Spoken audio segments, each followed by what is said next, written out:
I'm Alex Michelson. This week, the issue is the race for the U.S. Senate in California. With us in studio, Congresswoman Barbara Lee on the week she officially became a candidate. Then the issue is starting a third party. Former Democrat Andrew Yang, former Republican Todd Whitman here to talk about the expansion of the Forward Party in California. The issue is starts right now. Broadcasting across California, you're watching The Issue Is. And welcome to The Issue Is. I'm Alex Michelson, and with us here on set for the very first time is the Democratic Congresswoman from Oakland and the newest candidate for U.S. Senate from California, Congresswoman Barbara Lee. Great to see you. Welcome back to The Issue Is. Great to see you also in person. I know. Finally. We love seeing you in person. So we'll start with the question that I ask candidates whenever they get into a race. Why you? Why are you doing this? Well, why not me? First of all, I have had a history of fighting for what is right. As a progressive black woman, I have brought my lived experiences and turned them into public policy so that I can help lift everyone up who've had these lived experiences here in California. And there's so many gaps in the Senate that I believe that I can fill based on my experience, my lived experiences, and connecting with voters who share the same issues that I have throughout my life. Of course, one of those gaps in the Senate is the fact that there are no black women in the Senate. You would be the only one in that role. Kamala Harris, of course, used to be in that chamber. We know that your competitors, Katie Porter and Adam Schiff, have both been strong proponents of civil rights over the years. What's the difference for actually having a black woman in there? Well, let me first say, just going back to 1789, when the first House and Senate went into session, since 1789, there have been only 2 African-American women serving a total of 10 years. That's Vice President Kamala Harris and former Senator Carol Moseley Braun. That's 10 years since 1789. So it's very important, and what I think distinguishes me is first of all, look at my record as a progressive champion and what I have done in the past based on connecting with voters, based on what I know to be right, and based on my fighting for people who have not been seen necessarily. And so I want to take those values and that ability to get the job done to the Senate and make sure that voters understand that I see them and I'm fighting for them. Let's talk about the race itself. Katie Porter, Adam Schiff, both Democrats, both in Congress from California, people you've known. What's your dynamic with them like? Well, they're friends. This is a democracy. Everyone has a right to run and to win. And I think it's important that I connect with the voters so that they get to know me better, so that they know that I was the one who stood up to the president and did not give him the authority to use force. I was the only one right after the horrific events of 9/11. And so I stand my ground. And people know me as somebody who's going to fight for them. Going forward, you know, we're in a precarious situation right now with Ukraine, with China. What would it take for you to authorize force? Well, the point is, I voted against the authorization as it relates to Afghanistan and Iraq because it takes away Congress's ability, our constitutional requirement, to debate and decide whether or not we're going to authorize the president to use force. That's the issue. We don't know. We'd have to see what the facts are on the ground, and the president would have to come forward and present the pros and cons, and then we would have to make that decision based on the realities of what he presents or she presents to the Congress. When we come back, I want to go deeper into your life story because I think you have one of the most interesting stories of any member of Congress, and I think there's a lot we all can learn from that. So we're going to get into that. And one of the things we've talked about with you on the show is your love for Beyonce, which I think is awesome. So we go to break with some Beyonce music, and we'll be back with more of Congresswoman Barbara Lee right after this.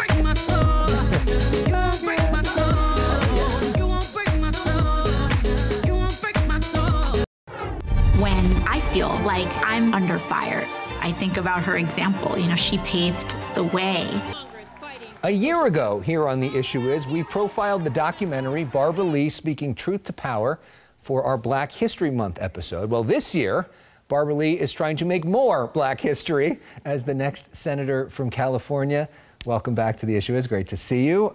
So for a lot of folks, you know, they're just sort of getting to know you. Obviously, very well known in the Bay Area, but the rest of the state, I think a new LA Times poll said 6 out of 10 people don't really know that much about you. So let's talk about your life story. Can you give us sort of the brief synopsis of some of your background?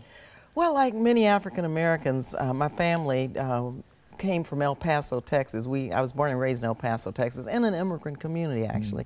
Moved to LA County. I lived in Pacoima and San Fernando. I attended San Fernando Junior High School and San Fernando High School. And I remind people who don't know me that when I was in probably 15 and a half, 16 years old, I wanted to be a cheerleader at San Fernando High School. And there was a selection committee that selected cheerleaders. Well, I didn't look like what they wanted in a cheerleader, so I went to the NAACP. So they helped me. The NAACP helped me organize. The students went to the administration, said, you've got to stop this. This is discriminatory. We've got to allow students to elect their cheerleaders. So I was able to change the rules of the game, and that's the point, changing the systems and institutions that are barriers for people like me. And they changed to election. I tried out in front of the student body. Guess what? I won. I was the first black cheerleader at San Fernando High School. But that same year, other girls of color won also. That's great. So, and of so course, I'm a Valley girl. And our other senator from California, Alex Padilla, also went to San Fernando High School. That's right. We talk a lot about that. He's a Tiger. So Go we Tigers. could have 2 senators from San Fernando High School. That's a lot for one school. Yeah. You know, other parts of your background are really interesting as well. And one thing you've spoke eloquently on is the fact that you had an abortion before Roe v. Wade was legal, and that really informs the way you think about that issue, which once again has been front and center for the Senate. I talked about an abortion I had before Roe. This was when I lived in the Valley. My mother, we talked about this, why the pros and cons, and just like now, it shouldn't be nobody else's business. We just said, okay, we made that decision. It was a personal decision. But abortions were illegal throughout the country. So my mother sent me to a good friend of hers who I knew in El Paso, and she knew a doctor in Juarez. And it was a back alley. I was terrified, but I was the one that survived. But I was worried that when I left that back alley, I would be arrested because it was illegal. Came back to Texas, worried that they'd arrest me. Come back to California, worried. And that's what's happening now. Women and people are being criminalized for just making their own personal decisions about their bodies. So that's why I started talking about it, because even though it was hard, but I felt like I had to connect with voters and people and who understood that it's okay that we have to fight back these restrictive laws because we're turning the clock back. And another thing you've been a leader on is this issue of domestic violence. You've talked about the fact that you were a domestic violence survivor. Yeah, and it's hard, again, for people to talk about all of these issues, and it's been really hard for me as an elected official because they see me, people see me as, no way. So when I was in the California legislature, when the president, then Senator Biden, authored the Violence Against Women Act, each state had to develop their own. And so I led the effort and authored the California's Violence Against Women Act because I know those issues very well, and I did a lot of work around domestic violence and still do. And so I guess a part of all of this is when you've lived these experiences, your time as a legislator is different, right? Your approach to it? Yeah, your approach to it is based on these experiences, but also you connect with voters by sharing these experiences, but not only sharing and talking about them, but doing the work in public policy to try to make life better so other people don't have to go through what you went through. And so and I don't like talking about personal matters. It's hard. But to connect with people, to let them know that you see them, that you're authentic, you hear them, you have to open up and share some of these, but not for your own sake, but to let them know that you're there for them. Right. And there's a lot of value in representation as well. So on our show, we like to have a little bit of fun in getting to know you. So we play a game called Personal Issues. This is 30 seconds, first thing that comes to mind, sort of cultural stuff that you think of. Okay, you ready to go? Okay. All right, what is your favorite movie of all time? Black Panther. Oh, very nice. Who's your favorite actor or actress? I'm not going to answer that. Okay, favorite sports team? The Golden State Warriors. All right, very nice. Do you have a favorite Republican? No. Okay. What's your favorite way to relax? Listening to music. And what's the best part about being a Californian? Californians. Ah, good answer. Very nice. And to wrap things up as well, we're honoring Barbara Walters by asking some of her all-time favorite interview questions. So these are the first things that come to mind when you hear this as well. All right, here we go. What is your personal motto or philosophy? Do unto others as you'd have them do unto you. What do you think is the biggest misconception about you? I was a small business owner, had over 400 employees. A lot of people don't know I know the business world and small business world and the issues around creating jobs, good paying union jobs. What kind of business? Facilities management, security, administrative support. Oh, very cool. All right, and finally, finish this sentence. Congresswoman Barbara Lee is? A fighter for everyone for justice. And she's also a great dancer, which we've seen before. We're going to end some music. This is the Temptations' Get Ready, because here she comes. Get ready for Congresswoman Barbara Lee's campaign. Thanks so much for coming in. It's great to see you in person. I'm sure we'll be talking a lot more as this campaign rolls on. Nice being with you, and thank you very much. Back with more of The Issue Is right after this.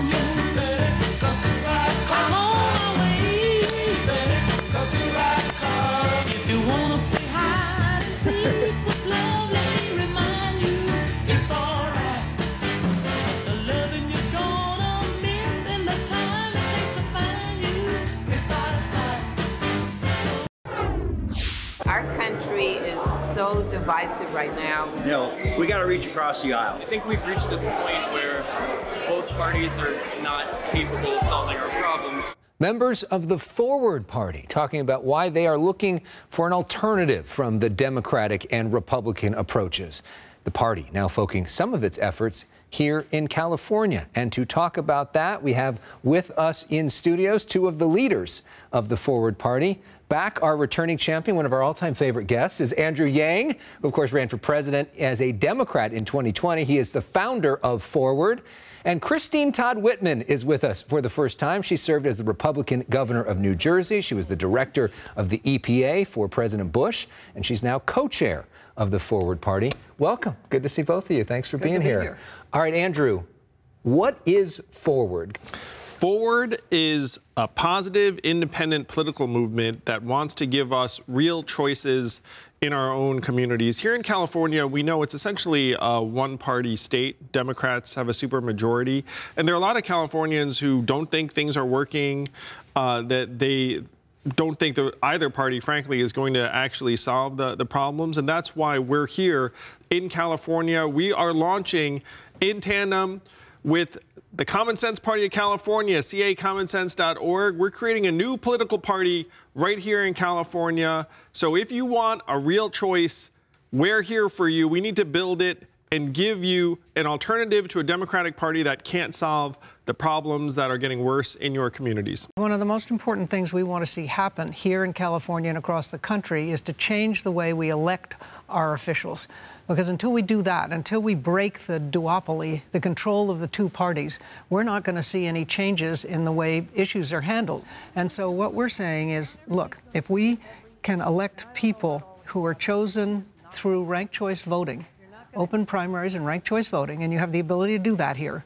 I mean, you already have a first step, but we can take it even further. So right now in California, there's an open primary. Unlike other states where it's only a Democratic primary and Republican primary, here everybody's there and it's the top two that go forward. But you want to change to make it ranked choice. What does that mean for people that have never heard that term? It's essentially instant runoff, but among 5 candidates, let's say, because that's the other way a lot of states do it.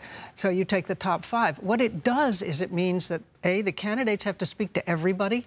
Because they want to be liked. They want to be at least number 2 on everybody's list. We have a prime example of that up in Alaska and how it worked, and it worked extremely well. We got this big Senate race now, right? Katie Porter, Adam Schiff, Barbara Lee, all in it. Is there going to be a Forward Party candidate in that Senate race?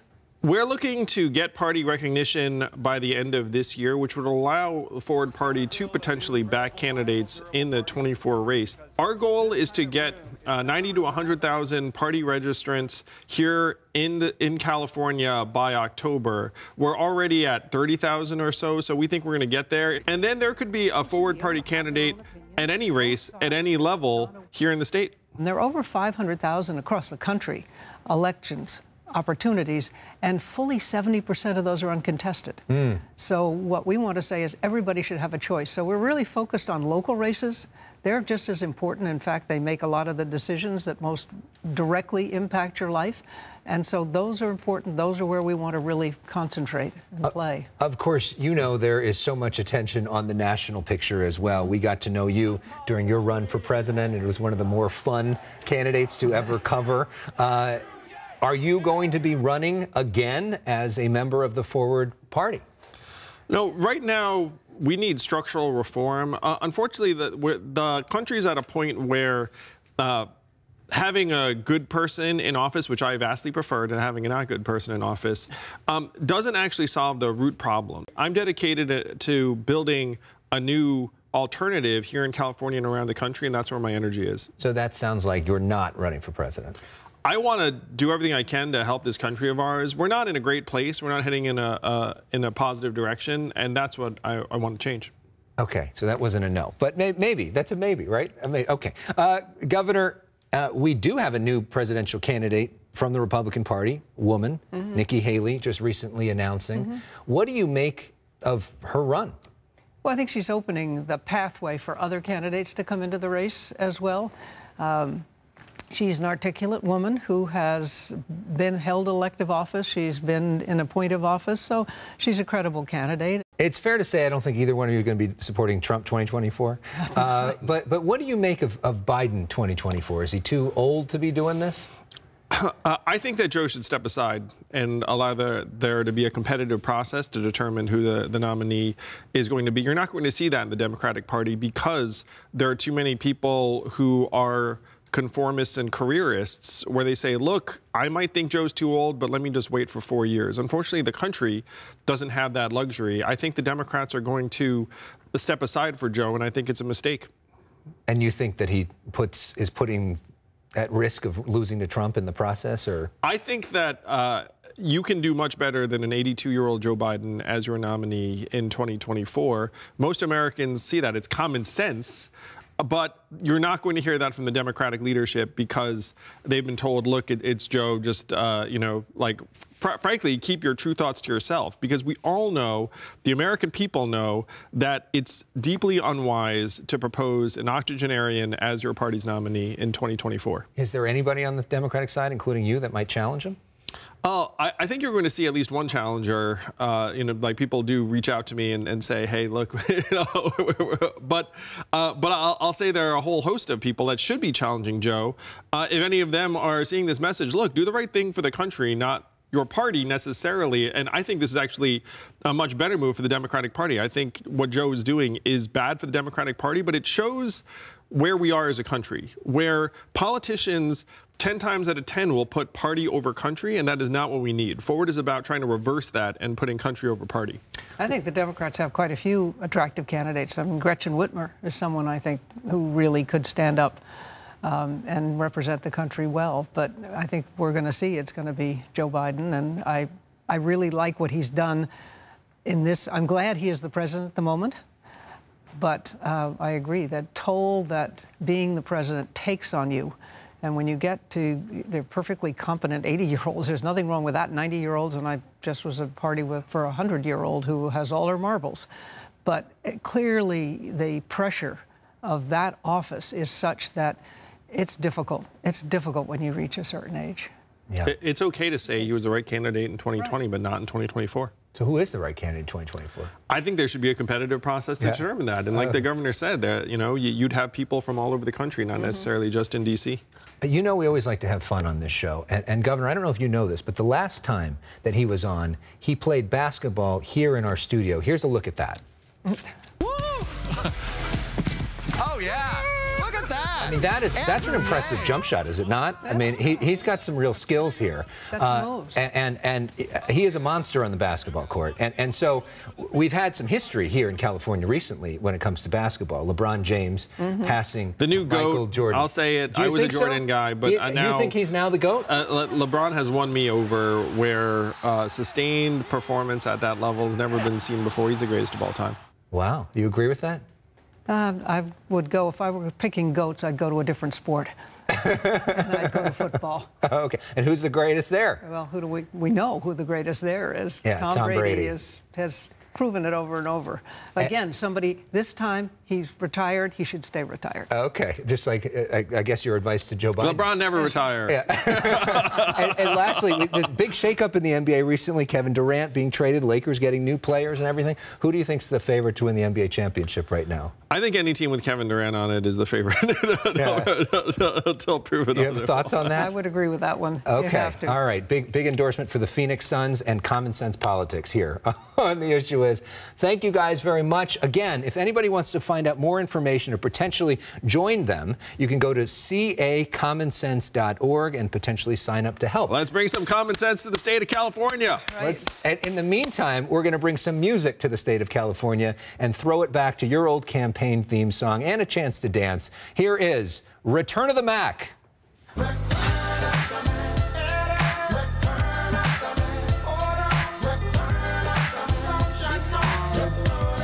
Never gets old.